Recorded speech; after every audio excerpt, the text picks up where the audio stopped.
So, welcome everybody to the And Relax podcast. I'm one of your co hosts, Sean. I'm here with my main man. Torlando, what's up? What is happening, man? How have you been? Man, I'm doing great. I'm tired. We are recording very late for some reason. I got the kids in bed. But I'm here, man. I'm here. You're pushing through. And what's interesting, for anyone out here, out there, checking us out for the first time, me and Torlando have been best friends for over 20 years now. Yeah. Couple of cats that grew up in Michigan and now live in Colorado on my end and Indiana on his end. And we are here late recording, kids in bed, That's the main reason is because the kids are in bed. because the kids are in bed. Yeah. Now for you, it's a bit of a process getting your kids down. Yeah, my kids don't go to sleep, man. It's terrible. Not no naps either. Or do they? No. No. I think they nap at school. Uh I'm pretty sure they nap at school, but at my house they never nap, man. Never It's nap. like they don't like sleeping. I don't know what it is. You think they're even though they're young, you think they've already developed little FOMO, little fear of missing out? I mean, maybe that's it. I mean, I'm not like a strict dad though. Like I'm real like tender with the kids. So it's probably me. Actually, what I think it is that they like to sleep in, and I like to sleep in because I know over there, your house, your kids Yeah, wake up entirely too early. too early. Yeah, but mine they sleep in, and I'm like, hey, let's keep that going. Let's wait until the last minute to get out the door in the morning. You see, what's interesting is now since we've been on lockdown, this whole quarantine thing, Yeah, um, they get up, but we definitely still sleep in. I mean, we're not jumping up just because they're up. But see, the age difference. oh, I see. Y'all are sleeping in, but the kids are up doing their own thing. They're up doing their own thing, and Yeah, that is what is nice about them getting older. yeah, because you got the one that's a little bit older, and she can, like, kind of take care of the younger one. Exactly. Mine are so close together. Like when they're up, man, it's like it's I'm just on for the rest of the day. Yeah.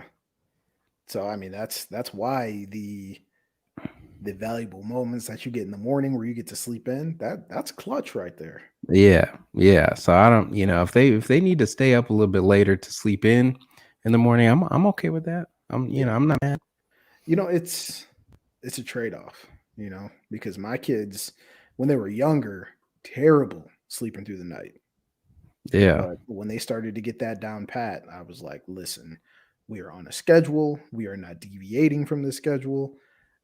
We're going to stay on it. And here we are. And now they wake up every day like it's a school day. and And they sleep. Do they sleep in their beds? oh, yeah. Oh, yeah. There is no middle of the night coming in our room. You will immediately go back.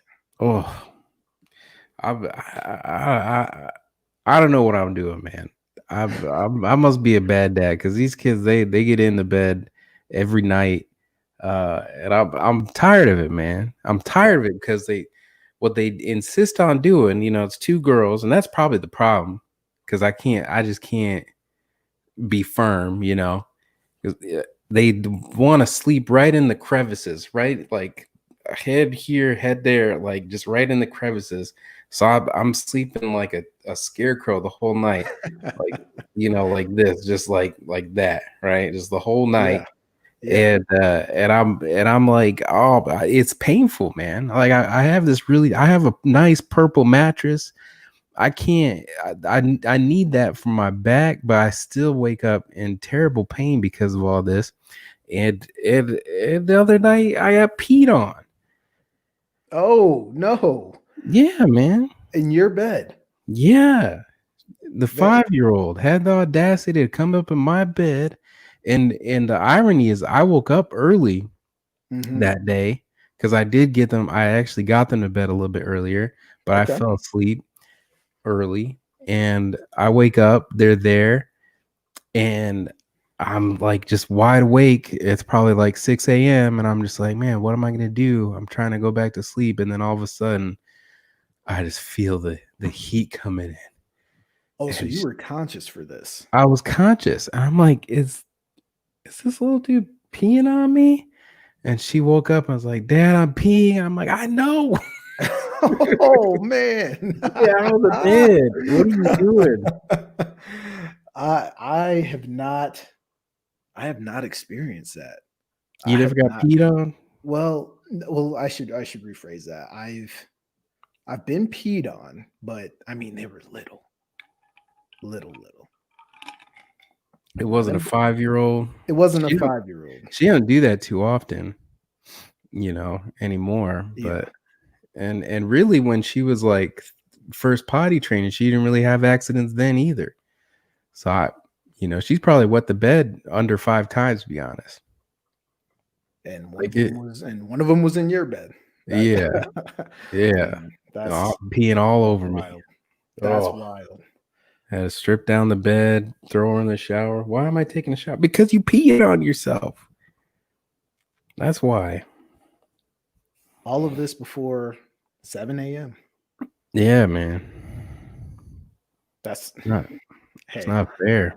it is the it is the adventures in parenthood that no one prepares you for. See, our parents didn't talk to us about this, and I'm sure at some point, No, in the 80s, showing our age, we we probably did the same thing to our parents. I had to have. Had to have, Yeah, but that never comes up in the discussions of, oh, I'm having a kid, to you're going to be a grandparent, to can you babysit, to what was I yeah. like as a kid. No, You never get, oh, well, in 1989, you came in one night and you pissed the bed. That but it yeah, just no. They doesn't don't come tell up. you that No. because So I have a how do you theory, prepare man. for it? I think existing parents, and this is true for married people too. Like nobody tells you how difficult it is. Nobody tells you how difficult being a parent is. Nobody tells you how difficult being married is. And I think it's because they want the company. They want misery loves company. It They're not does. gonna tell you, oh No. yeah, you should have kids. It's great. Hmm. Well, unless you have my brother, because from about Oh yeah, Ed 1996 told you the on, truth. it was don't have kids. Yeah. Huh? I am 13. But okay. What does that Yeah, Ed what does told that you the mean? truth, man. Ed told you the truth. He told me the truth. He kept it as real as you could.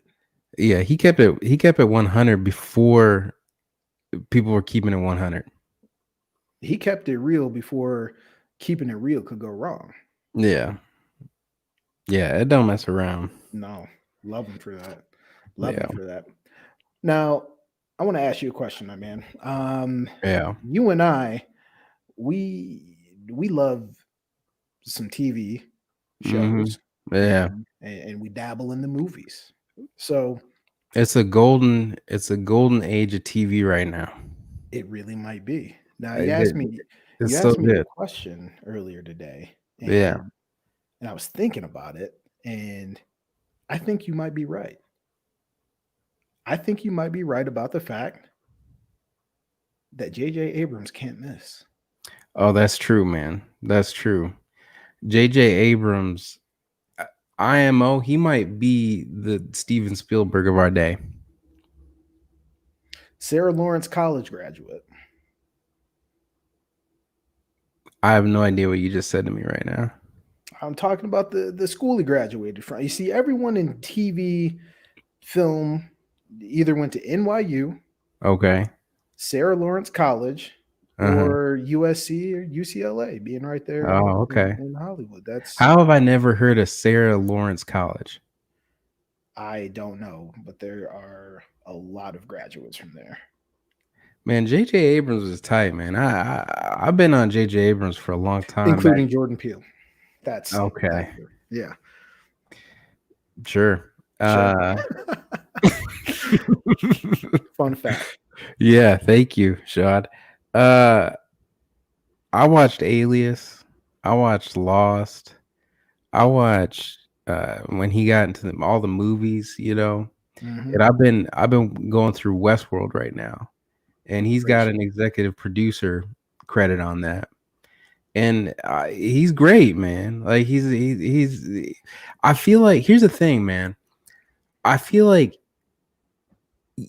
it's not his thing, like like when he picks up a program to pursue, Yeah. there's always a lot of twists and turns, right?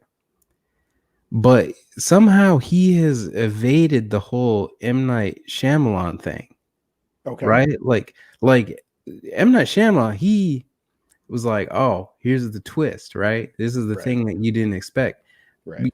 JJ Abrams got that too.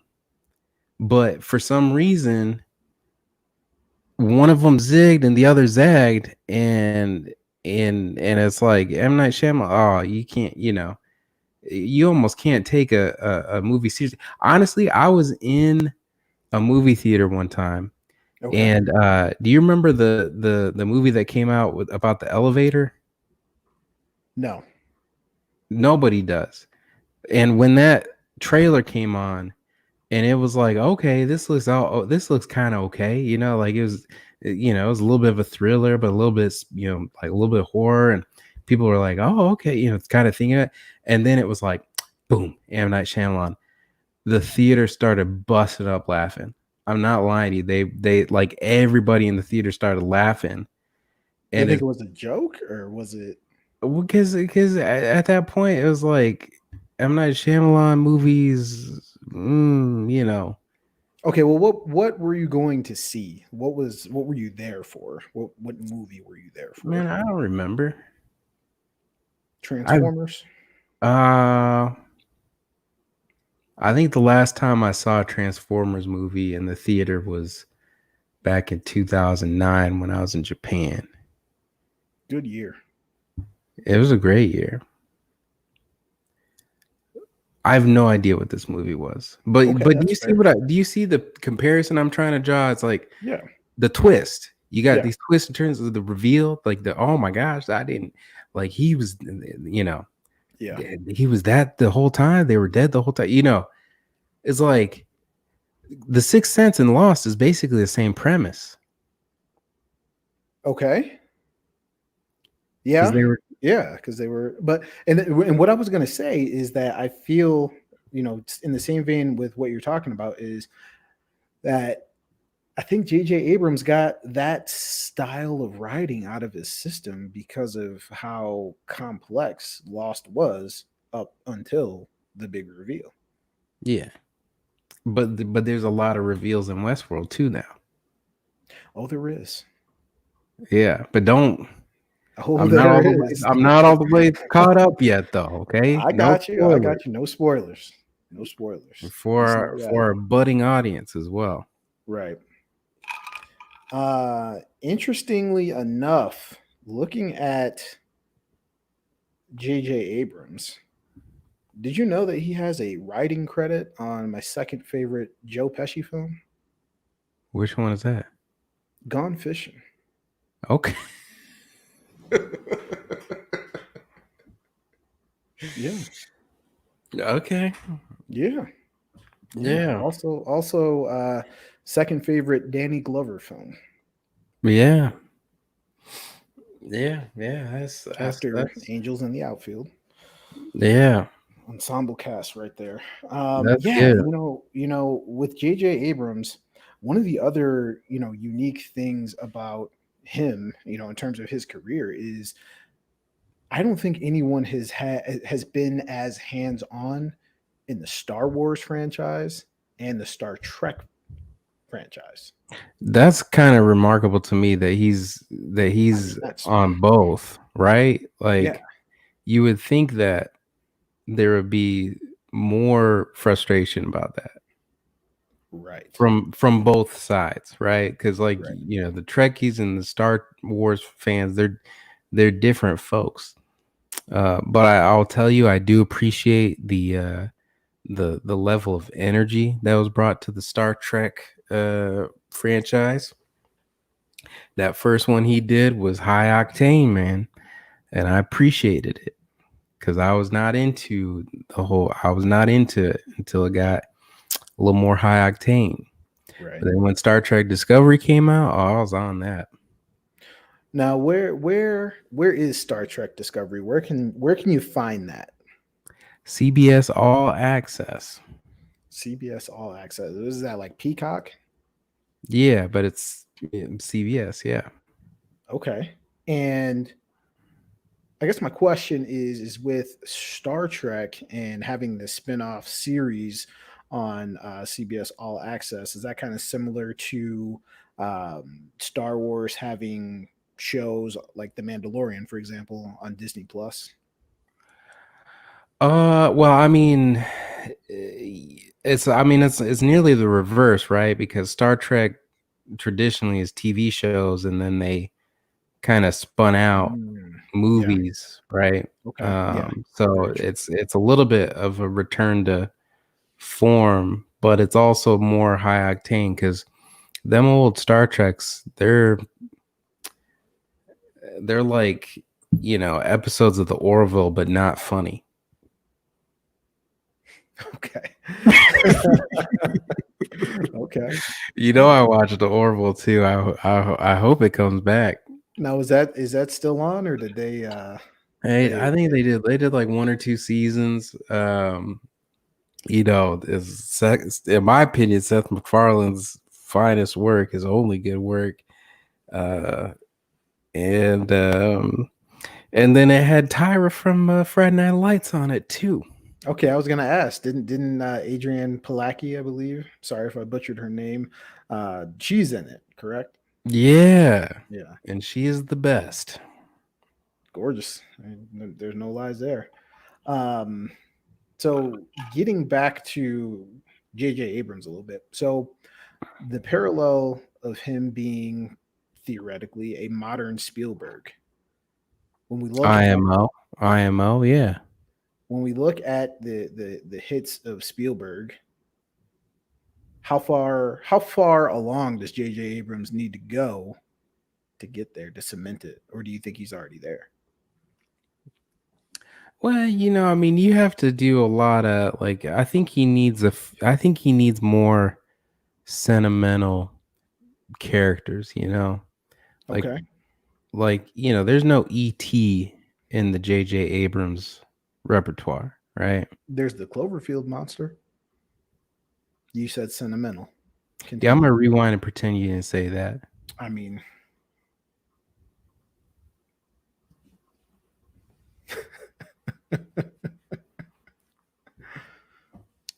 No, man. I mean, I think he needs. I mean, but see, there is an element of Spielberg where he likes, uh, family films. Like he'll put out a family film, okay.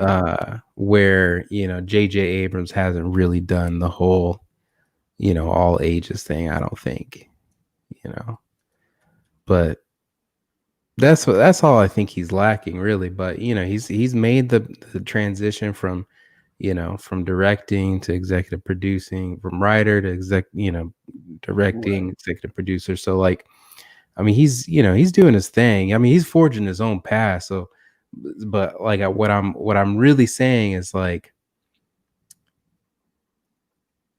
I believe JJ Abrams is on a path to become as prolific. Okay, I could see that. Now, do you think, do you think it's going to happen with J.J. Abrams staying in the film lane, or do you think we'd eventually see him, you know, dabble in the series? And series seem to be more popular. And I mean, obviously, the work that he's doing on Westworld as well. I mean, he started in series, right? I mean, Mhm. Lost. Yeah, Alias, like he was a but series. there's been time that's passed since then. So I mean, do you hang on to the Like, do you think season? he's gonna go back to the writers' room of a series? Nah, man. I would you? Nah, I wouldn't. If I could just come up and be the executive producer, and you know, I don't have to be in the war room all day. At some point you become a business. It's about selecting the team. It's not about getting your hands dirty. You know what I mean? That's fair. That's fair. Right? You're not out there throwing the ball around anymore. No, you're right. You You're do coaching the players. you You do know. so you do get them coached up after a while. But You're would he right. go back to? I mean, I hope so. But what I could see is I could more see him doing like a limited run, like like a 6 episode series, because I feel like Spielberg still does those sometimes. He'll do like a few episodes or something like that. But you know, I don't know, man. I don't know the man's career. I don't know how much energy he has. I don't know, like how much vacation time he likes. Yeah. I don't know any of this. I don't know what time he likes to wake up in the morning. You know how early you have to wake up to be on a movie set. You got to be up early. I mean, You gotta be don't up get me wrong. early, man. Now, if you're talent or Exactly, working in the production, but exactly. if you're behind the scenes, I couldn't tell you. If you're a Could not. producer, you just got to get the right people in the room. That's it. Yeah, but you can't miss. No, you can't. And there are going to be some people presumably watching this that are going to be like, JJ Abrams is trash. Like I don't think that. I would say the one thing where I think the comparison falls apart a little bit. I don't think that Steven Spielberg really has that many haters. Mm. Like Oh yeah, I don't. yeah, You know what I mean? Like I don't think people are like Hook was trash. Did he do right. Hook? I don't know. Now would be a good time to just pull up his career and take a peek at it. But I get what you're saying because it's like, all right, big Spielberg guy. I loved Indiana Jones, but Jurassic Park was just didn't like it. Yeah, He's yeah. at a Nobody, point. He's at a point nobody's like that. yeah, he's got enough under his Yeah, Hook belt. was Spielberg, man. Uncle Spielberg, excellent. Yeah, He's got enough under his belt where there's something for everyone, and yeah, I think JJ Abrams is gravitating towards that. yeah. I think so. I think so. I mean, but also you got to look at the era. Mhm. It's like in today's era, like somebody's gonna be a hater. You know, in today's era, if you don't have haters, you're doing it wrong. But back in the 80s and 90s, I mean, there were critics. It's like the only hater was the critic. It stinks. Nah, and It the other thing stinks. It the other thing stinks. that I was thinking Or about is Damon Wayans and David Allen Greer. men on books. Hated it. I hated it. Oh man. Yeah, the other aspect is just the availability of content, which leads me into my next question. Okay. You said we're in the golden age of TV and entertainment. Absolutely. I stand by that. He stands by it. Yeah. When do you think we're going to reach critical mass? When do you think we're going to hit a point where we're just Where stuff saturated becomes trash. and just inundated with so much crap that it just piles on top of each other? I don't know. I think it'll be I think it'll be more like the well, I mean movies in my opinion are trash right now. Okay. So movies suck, man. I was watching what did I watch the other day? It was like the danger zone or something like that. Hostile zone. Is that a movie? No idea. Hostile Zone? It's like a Netflix movie. It had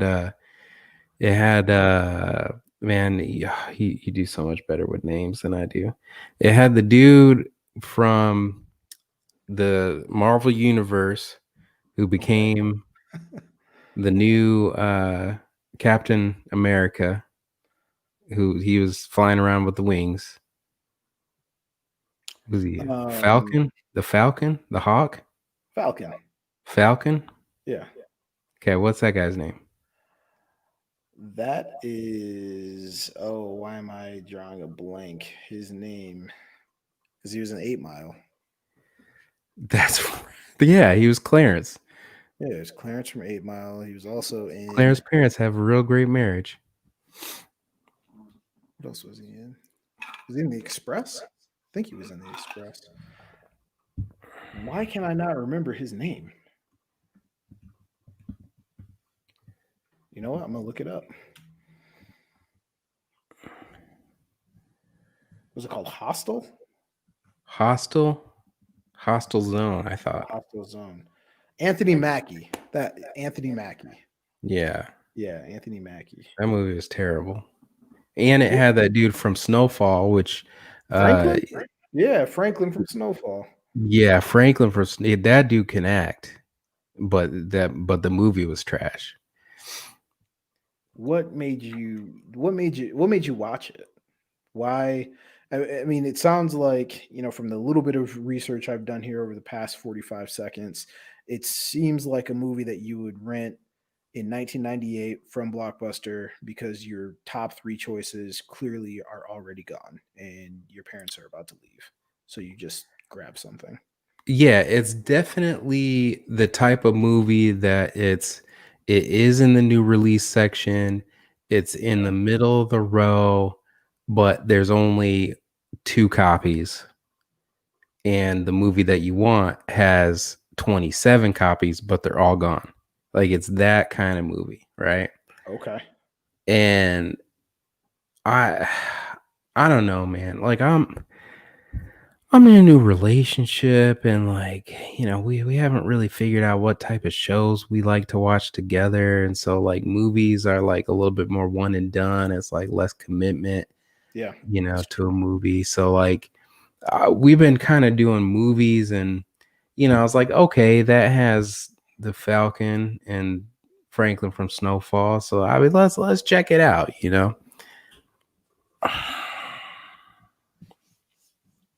It was not good. I mean, they can't.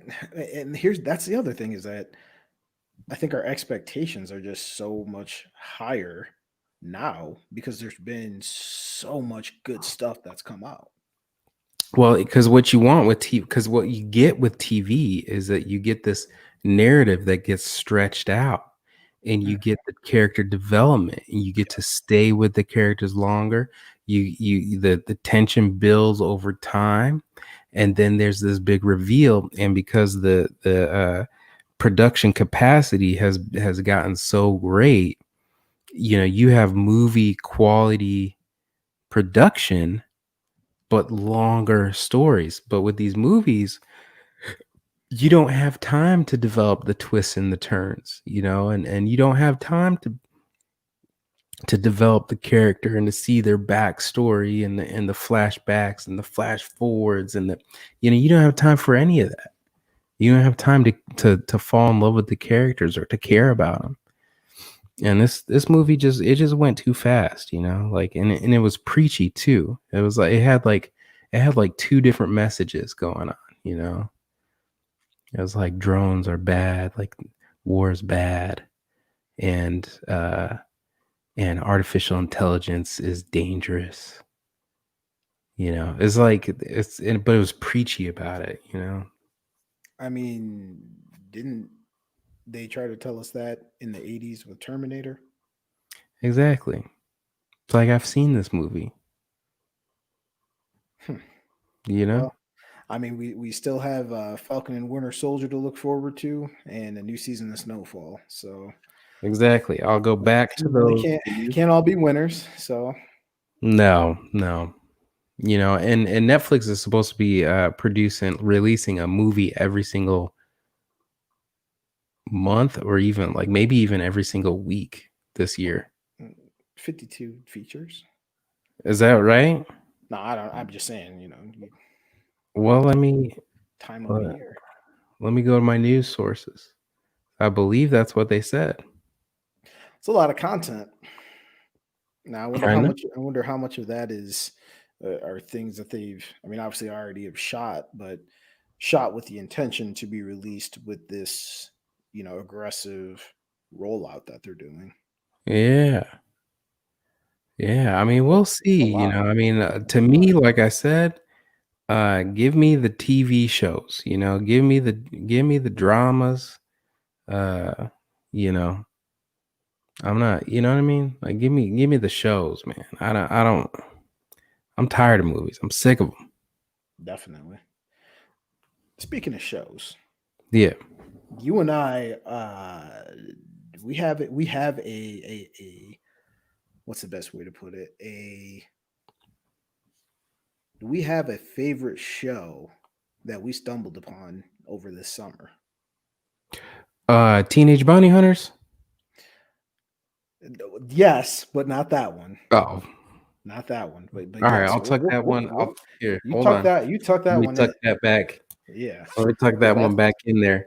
because But go, that's the but best watch that that's the one best because show that no one knows because about. because I need a season two. Like, so watch it. I need to know what happened. Absolutely. Uh Cobra Kai. Oh, Cobra Kai. Okay, yeah, yeah. Now let me I'm put all out over this let Cobra me put Kai. out the spoiler alert since this is something that we have both finished.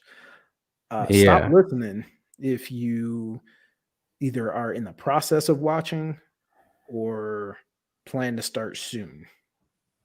Otherwise, keep listening and you'll kind of figure out what happens. But man, what it's good.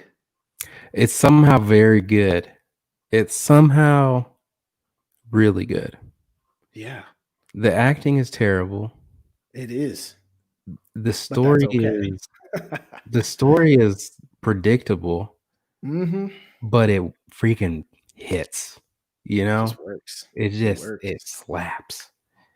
And here's the thing, full disclosure, I either have not seen all of the Karate Kids or do not remember all of the Karate Kids. Yeah, I can. I I heard that there's a 3, There's a third one. and I don't remember that one at all. Don't remember it at all. I did watch the trailer for it today. Yeah. Definitely starts with the "in a world." Um, so watch that trailer today, and it kind of makes the ending of season 3 make a little bit more sense. So knowing that one of John Kreese's army buddies was, the main villain apparently in the third Karate Kid, that guy is going to somehow come back and be tied into the upcoming All Valley tournament. Wait, hold up. Wait, what? Wait, back that up. What happened? So the villain Yeah. in Karate Kid 3 was somehow related to Kreese. Um, Kreese, as we know, the guy that Kreese stepped up to take the place of in the fight against the general when he Yes. knocked him into the snake pit, that guy Yes. that hugged Kreese and was like, I'll do anything for you. Thank you so much. Oh, I yeah. basically I owe Yeah, that you. dude. Yeah, yeah, So yeah. that guy was from my understanding, I could be completely wrong here. He is somehow related to Karate Kid 3 as the main villain, some type of financier, right? Again, have full disclosure, haven't Okay. seen Karate Kid 3, but at the end of Cobra Kai season 3, we see Kreese making a phone call and picking up that picture with his buddies, alluding to the fact Oh, that this guy is going to be back in the fold. okay. So it's a new element of villainy. Yeah. Yeah, yeah. I like that the backstory is coming in a little bit on Crease there. Yeah, You know what I'm saying? yeah, Yeah, it's developing some layers. it is. Uh, it's crazy how bad at acting everybody is in that show. Well, what else have they been in outside of Elizabeth Shue? I mean, Now Elizabeth Shue's making a comeback. she is. She I is. was very excited to see her show up in the third season. I was like, oh, we get to see her, the boys, and Yeah. Now, apparently, she was also in Bruce Willis film Death Wish that came out in 2018. I was flipping channels the other day and saw her on TV, and I was like, "Oh, that's Homelander's friend." Nah. Relationship. Yeah, y'all need to watch the boys.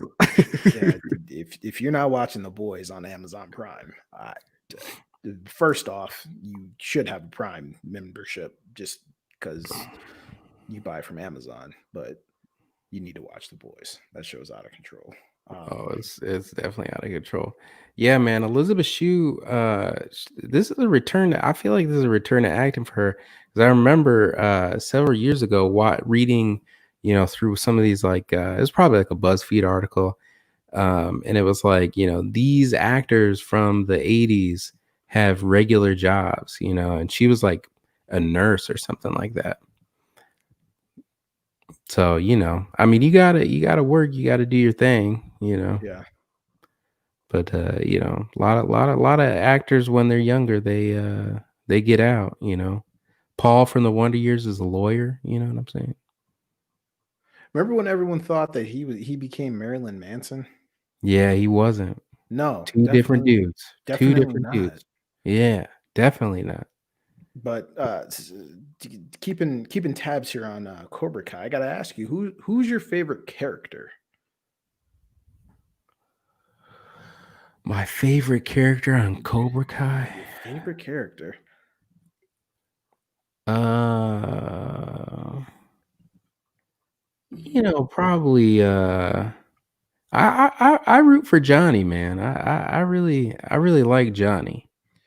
They've made you fall in love with Johnny Totally. Lawrence. Yeah. Yeah, He's so obtuse, man. He just doesn't get it, but he is earnest, yeah, like he really tries. yeah. Just being totally dangerous in the hands of this young man who's paralyzed. Yeah. Like what mother who is in the medical field would be like, yeah, sure, hang him up by a harness and just let go. She doesn't know. There's no way. She wouldn't sign off on any of that. But, but that also ties back into, That's one the of the absurdity of this show, man. It's well, like yeah, but it's it's just also completely unbelievable. tying back into why it works. Taking the approach of, yeah, we could have focused this on Danny LaRusso and how successful he was. And yeah, we do get elements of that, but the star is Johnny. Yeah, And for you really see the fact that I mean he said it himself. He drank and partied through his 20s. sure. He drank and partied through his 30s and then opened a karate studio. Like Yeah, the man spent 20 years basically doing nothing, just addicted to the good times. And yeah. while it's not about him being on that party scene, it truly does show if you are stuck in an era or in a mode of what you've done, you haven't left your hometown, you haven't grown beyond who you were in high school, you really can get stuck. And I feel like we haven't seen that perspective modernized.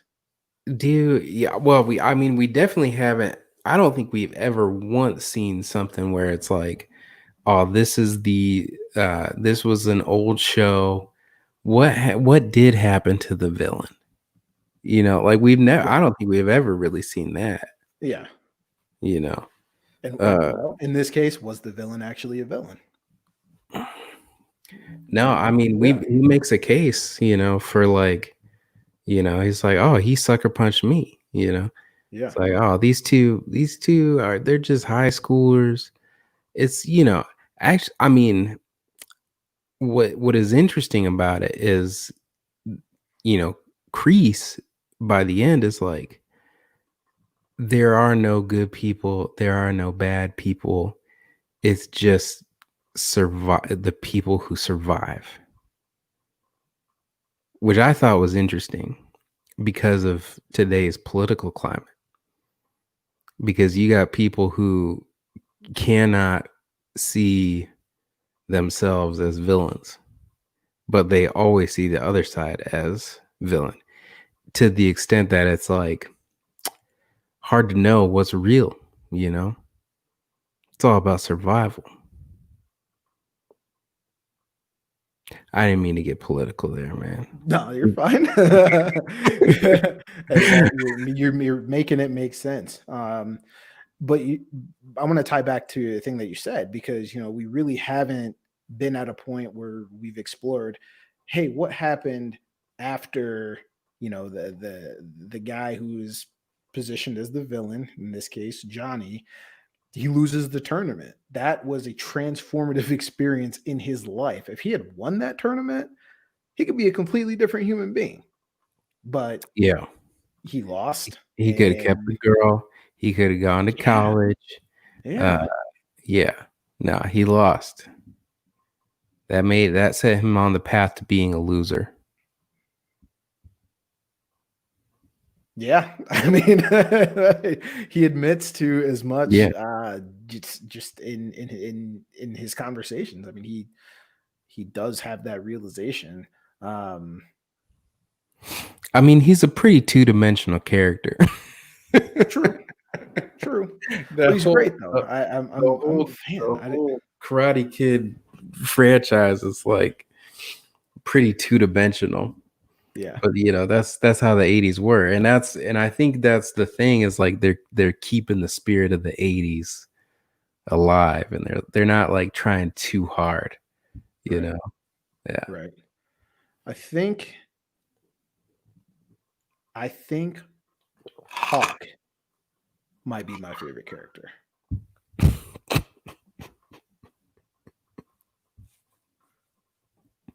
Why? Now, hear me out. Kid Uh, sucks so hard. in terms of relatability, there is none. I've seen nothing like him in high school.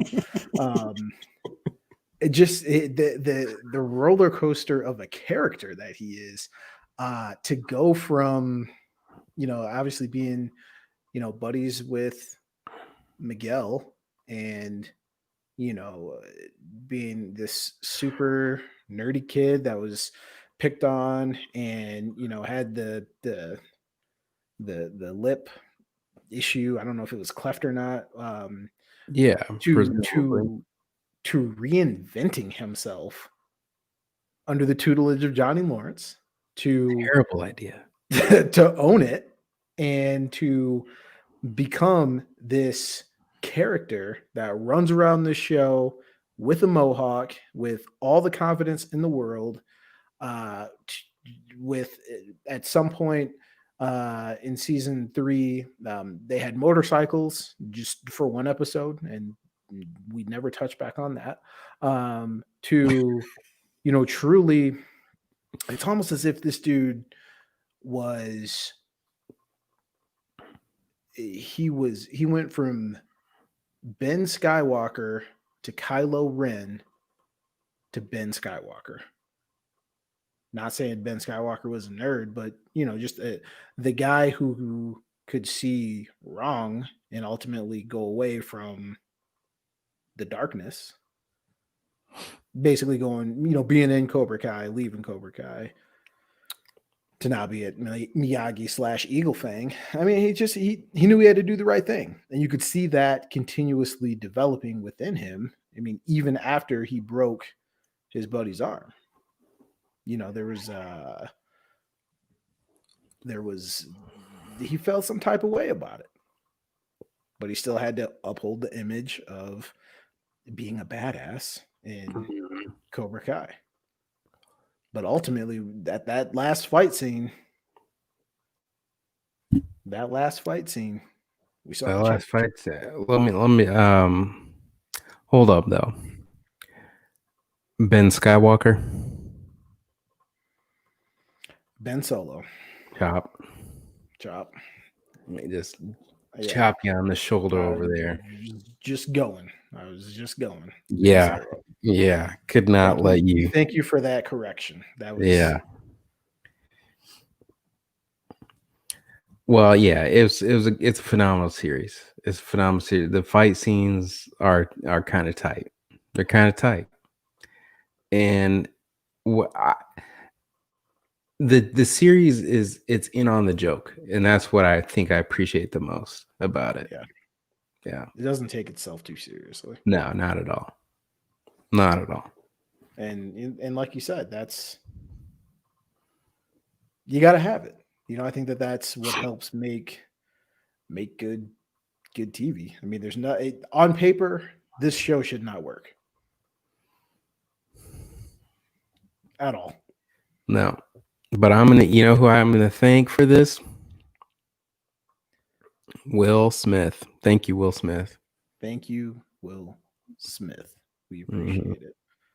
Now, before we get out of here for today, Yeah. well, for tonight, man, we're adults. Hmm. We have kids. Oh yeah. Here's the thing. Now, you correct me if I'm wrong. Adults need hobbies. Kids need activities. Yeah. Yeah. Yeah.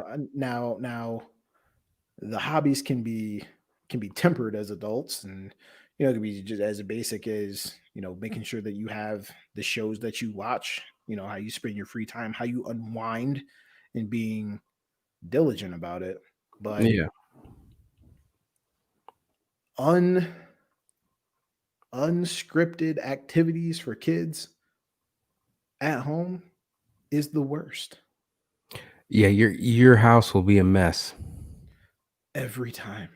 Yeah. Right after you clean. Talk to me on that. What's been your experience with Well, yeah, I don't do activities for the kids, so I just give them iPads. that? Out of control. Oh, I'm clouded. Yeah, I mean the house gets wrecked, man, when you don't Yeah. have enough activities for them. But, you know, uh, what I try to do is I try to tailor the environment to be conducive to them selecting their own activities. So we have kind of stations throughout the house where all they can pick out some art supplies and start making some art, or here they can play with toys, or here they could read books, or they're free to go outside in the back because we got the fence, and they can go out and play. And over the course of the pandemic, with them being home and me working home and stuff like that before our schools open back up, I had to push the independence envelope a little bit more because I couldn't just not work. And so to me, it was all about creating an environment and reorganizing my home so that they could be more independent. Putting the snacks on their level. Um, just making it so that they were more free to like go outside, but they knew that they couldn't leave the back, sort of thing. A lot of it is just making sure that if they are going to have pretty much daily free time, that the environment itself uh is kind of conducive to selecting activities. But we're in like a Montessori school, so that's like the whole thing. It's like it's all about making the environment, work so that it's child led and play based and all of that. Yeah. So, so that's my, if you can't like get them in activities because, I mean, we had them dance, but the dance studio closed down on Hmm. our end, so it's like, what are we going to do? What can we do? So that's how I approach it. Yeah. No, I mean, I think that's spot on, man. But the You house know, gets trashed. There's no doubt about it. the house is going to be a mess. Yeah. I like clean spaces, Oh, me and too. Yeah. I'm I cleaning daily. daily, and over the course of this pandemic, we just be at the house. We are Mm-hmm. at the house, and you, as an adult, are tasked with, not only, making sure you are helping to produce, eventual humans that can function and operate within a society, but also ensuring that your home base is taken care of so that you can take care of what you need to take care of as an adult. So, one of the things that I wonder that I've wondered about is, we see these memes, we see the cultural conversation go into, people stressing, especially about kids being home, trying to teach them while they're doing their virtual schooling, while trying to Mm-hmm. work, while trying to maintain a home, things of that nature. And you know, kids getting homeschooled isn't anything new, but with the societal change that we've been forced under to slow down, to be at home, to to to to take all those things to task, you know, I wonder as we continue to move forward, how people are going to cope with it. That's a big question, A man. big question. Yeah. Yeah. I could tell you that a lot of people are making big changes in their home, Hmm. not just through routine, but also the physical space. Right. Um, you The know, proxemics. kind of counter cyclical. There are a lot of people out of work. There are a lot of people struggling, but the home improvement industry is booming right now. And, the reason is because people are like, well, now I need a home office. Now I need a Mhm. home gym. Now I need outdoor living spaces because I can't entertain inside. I have to entertain outside so we can be socially distant. Uh, you know, Now everybody in my family needs a space so that they can get their virtual, so they can work or they can go to school. Right. And so people are transforming the way that they are living in a very real way. They're getting bigger houses because they need more space. They're converting formal dining rooms into home offices and stuff like this. So I mean, people are adapting. It's amazing to see how quickly people have adapted to the video conferencing. In my job, I don't hardly use the telephone at all. I'm just on Zoom calls all day, Hmm. and people are used to it. Now, at the beginning of the pandemic, I was having to teach every single person how to video conference. I would get on okay, you got to push. Okay, on the bottom right hand of your screen, there's a button. Okay, click that. And I'm having to walk people through, Yeah. these video conferencing softwares. I don't have to do that anymore. Everybody knows how to do it now. And so, the that was the video conferencing alone is something that was gonna happen. But maybe in 5 to 10 years, it would achieve that high rate of adoption. It did it overnight. So people are adapting. Hmm. People are changing their routines, but they're changing their spaces as well. And my hope is that is that something better comes out of it, yeah, like I always try to see the silver lining. There when people have a common crisis, what happens is everybody gets really creative about solving those problems, and something born out of crisis will stick around long after the crisis is over. And I know that you've been staying in a lot. I'll still go to a restaurant every now and then, not as much as I used to, but I'll still go out every now and then. And in my town, and this is kind of growing with popularity. When you go and sit down at the table, they have a little QR code, uh, taped down to the table, and you just pull Yeah, the out your menu. phone and Yeah. get the menu. Yep. Well, everybody knows this now because because I've been doing it, and it's like, oh, there's the code. Do it. That's so much more efficient, and it's less expensive because you don't have the cost of printing menus. It's more sanitary because you don't have hands going in and out, and we're going hand to mouth and all this.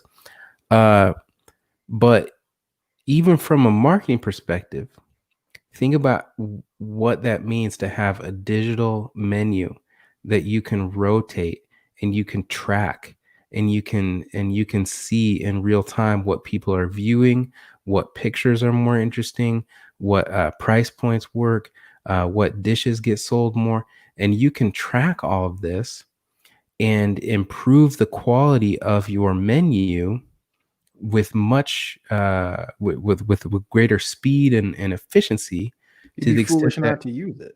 it would be foolish not to use it, but to the Yeah. extent that not only is everything better and more efficient, but in the long run, we're going to end up with higher quality food because people are going to read that data and they're going to understand and know what people want. And that's the thing that I think is really interesting to me about where we're at, is that people are going to change the way that they live, they're going to change the way that they work, and there are going to be a lot of things that just don't go back to normal because we found a way that is better than normal.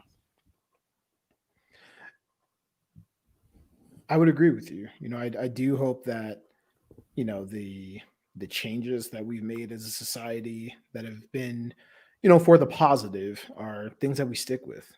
Because there's a lot better ways to do things. And we've had existing technology that's been there. We found new ways to implement new things, but let's progress to it. Let's use it.